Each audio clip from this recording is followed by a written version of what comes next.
बात अब करेंगे कच्चे तेल की, जहां पर 12 हफ्ते के लोज पर हमने यूएस क्रूड प्राइसेस आते हुए देखे हैं। हमारे साथ नरेंद्र तनेजा जी जुड़ चुके हैं। तनेजा जी, शुक्रिया साथ देने के लिए। क्लियरली एक चॉपीनेस है यहाँ पर मार्केट्स में, लेकिन मोर और लेस अभी भी विद इन दैट रेंज यहाँ पर क्रूड ऑयल प्राइसेस हैं। लेकिन जिस तरह से यहाँ पर टैरिफ्स आज इंप्लीमेंट हो गए, ओपेक अपनी प्रोडक्शन बढ़ाएगा, रशिया की शायद हम कुछ सैंक्शंस में रिलीफ आता हुआ देखें, ये सारे फैक्टर्स के बैकग्राउंड पर हमने कच्चे तेल में गिरावट आते हुए देखी है। इन तीनों ही पॉइंट्स को कैसे देखते हैं आप?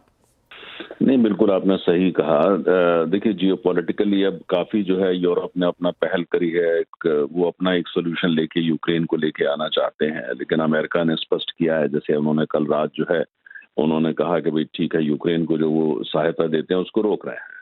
तो कुल मिलाकर के पश्चिम, जिसको द वेस्ट बोलते हैं, उसके अंदर ही रिफ्ट आ गया काफी, खासतौर से यूक्रेन को लेकर के। लेकिन बाजार ने उसको भी फैक्टर इन किया है। फिलहाल बहुत ज्यादा चिंता नहीं दिखाई है। कुल मिला के तेल का बाजार मानता है कि आने वाले 2-3 महीने के अंदर कोई ना कोई समाधान हो जाएगा, क्योंकि अमेरिका बड़ी शक्ति है और अमेरिका को इग्नोर करना यूरोप के लिए, यूक्रेन के लिए इतना आसान नहीं होगा।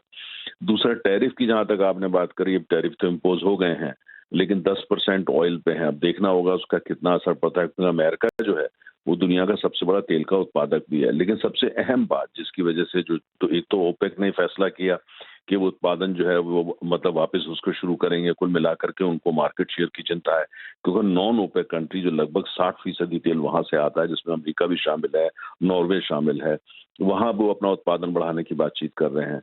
लेकिन कुल मिलाकर के ट्रम्प सरकार की ये कोशिश है, और उसके लिए वो कैरेट एंड स्टिक दोनों का प्रयोग कर रहे हैं, और उसमें उनकी कोशिश है कि तेल की कीमत को $65 पर बैरल पर लेकर के आया जाए।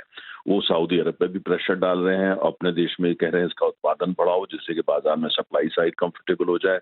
दूसरी तरफ जो है, अगर अब ये सहमति यूक्रेन को लेकर होती है, इसका मतलब ये है कि रूस का वो तेल जो बाजार में थोड़ी दिक्कत के साथ आ रहा था, वो पूरे जोश के साथ आएगा। और दूसरी तरफ जो ईरान का जो तेल चाइना को खासतौर से जा रहा था, उस पर कहीं ना कहीं रुकावट लग जाएगी।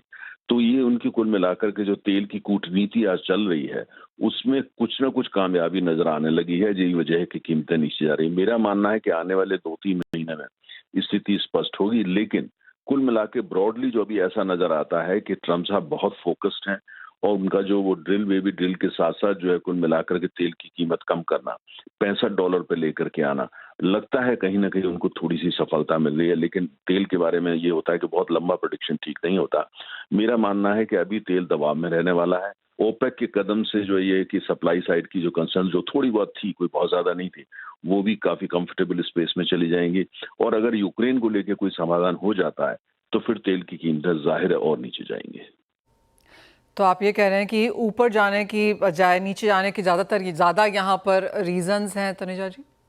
जी बिल्कुल मनीषा। अब कोई देखिए, ऊपर जाने की दो ही कीमत जो है वो जब ऊपर तभी जाती है, या तो डिमांड एकाएक बढ़ जाए, या जियोपॉलिटिकल फैक्टर कोई बहुत बड़ा हो जाए। अब जियोपॉलिटिकल फैक्टर फिलहाल यूक्रेन है, ठीक है, गाजा वगैरह भी, लेकिन फिलहाल यूक्रेन सबसे बड़ा है, और उसको लेकर के लगता है कि अमेरिकी राष्ट्रपति ने ठान ली है कि वो उसका कोई ना कोई समाधान निकाल लेंगे। और अमेरिका और रूस अगर एक साथ हो जाते हैं यूक्रेन को लेकर के, यूरोप के देश कुछ भी कोशिश करें, लेकिन बहुत ज्यादा उनको सफलता नहीं मिली। हमको ये नहीं भूलना चाहिए, जो यूरोपीय देशों का सम्मेलन हुआ लंदन के अंदर इतवार को, इनसे एक प्रश्न पूछा जाता है कि 3 साल से यूक्रेन का युद्ध हो रहा है, इससे पहले कि ट्रम्प साहब ने आके शांति की बात करी, आपने क्यों नहीं करी?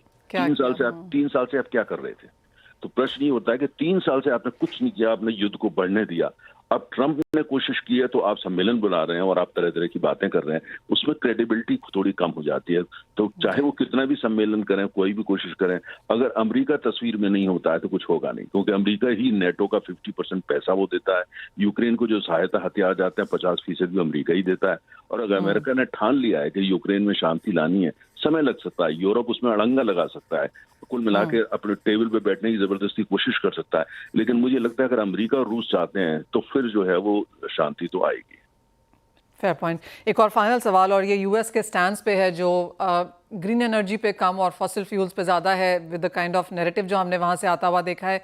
इसका अब आगे जाकर क्या इम्पैक्ट आप देखते हैं, क्योंकि वो बार बार हमने रिएटरेट होता हुआ देखा? बहुत अच्छा आपने प्रश्न किया। देखिए, एक चीज तो ये है कि बड़ी स्पष्ट है कि बाइडेन सरकार ने रिन्यूएबल एनर्जी को वेपनाइज किया था, उसको एक कूटनीतिक हथियार बनाया था। उसके माध्यम से अमेरिका का पूरी दुनिया में प्रभाव, टेक्नोलॉजी अमेरिकी की फैलाना, अमेरिकी पूंजी को फैलाना, वो सब उसके लिए काम कर रहे थे। वो सस्टेनेबल था ही नहीं। भारत जैसे देश तो अंदर से बहुत परेशान थे इस चीज को को लेकर के। पूरी दुनिया रिन्यूएबल का गाना गाने लगी थी। हकीकत ये थी कि आज की तारीख में भी 80% ऊर्जा तेल और फॉसिल फ्यूल से आती है, और 20 साल पहले भी यही स्थिति, और आने वाले 10 साल में कोई बहुत भारी परिवर्तन होने वाला नहीं है। तो कुल मिला के अब जो है वो कंपनियां, जैसे आपने BP को उस दिन देखा, BP is back to oil, है ना। ज्यादातर कंपनियां बैक टू ऑयल जाएंगी, और भारत की वो कंपनियां जो बहुत ज्यादा रिन्यूएबल करने लगी थी, चाहे वो सरकारी थी या प्राइवेट थी, उनको भी थोड़ा समय आ गया जागना चाहिए। रियलिटी ये है कि रिन्यूएबल फ्यूचर है, रियलिटी ये है कि रिन्यूएबल सप्लीमेंट करेगी फॉसिल फ्यूल को। लेकिन अभी जो है फॉसिल फ्यूल का विकल्प एकदम आने वाले 10, 15, 20 साल के लिए भारतीय अर्थव्यवस्था के लिए खास तौर से नहीं है। तो हमको दोनों चाहिए, रिन्यूएबल तो चाहिए। अमेरिका का आपने प्रश्न किया, अमेरिका में रिन्यूएबल को इंसेंटिवाइज किया गया, सब कुछ करा गया, लेकिन वो चलता रहेगा। रिन्यूएबल ग्रेजुअली रिन्यूएबल आएगा 20, 25, 30 साल बाद। लेकिन अभी जो है अमेरिकी अर्थव्यवस्था को अगर आगे बढ़ाना है, और खासतौर से अमेरिका में मैन्युफैक्चरिंग को बढ़ाना है, जो ट्रम्प साहब कोशिश कर रहे हैं, वो बिना फॉसिल फ्यूल के संभव नहीं हो पाएगा। Fair point that. Narendra ji as always बहुत शुक्रिया साथ जोड़ने के लिए और उन सभी चीज़ों पर यहाँ पर डिटेल में बात भी करने के लिए। वेल दैट्स व्यू कच्चे तेल पे आता हुआ कि 65 तक यहाँ पर यूएस सरकार लेके आना चाहती है, 68 के आसपास हम ऑलरेडी यहाँ पर हैं। तो क्लियरली जिस तरह की बातचीत यहाँ पर शुरू हुई है उसका एक इम्पैक्ट हमने यूएस क्रूड ऑयल प्राइसेस में आता हुआ देखा है। वेल इसी के साथ एक ब्रेक का समय है, लेकिन आप बने रहिए हमारे साथ। हम ब्रेक के बाद लेकर आएंगे इक्विटी मार्केट्स पर फोकस।